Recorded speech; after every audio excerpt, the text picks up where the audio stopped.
When you insert a new table in your document, Word figures out column widths by dividing the available horizontal space by the number of columns you want in the table. Well, what if that doesn't give you the column widths that you want?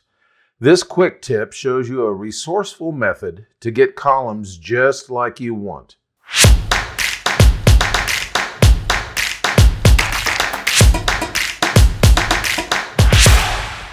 Word allows you to easily create tables, but getting your column widths just so can be challenging at times. For instance, watch what happens when I go over to the Insert tab of the ribbon, and I'm going to insert a table right here.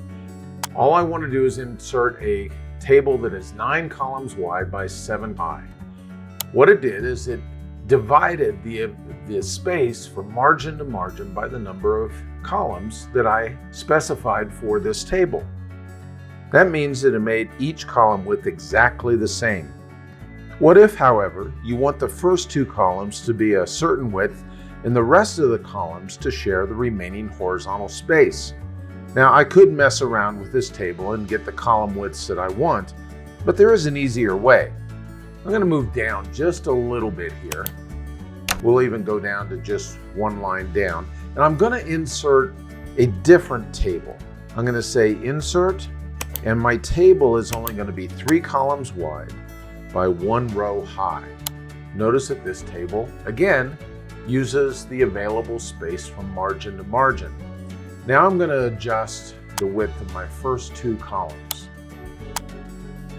And let's say that this is exactly where I want them to be.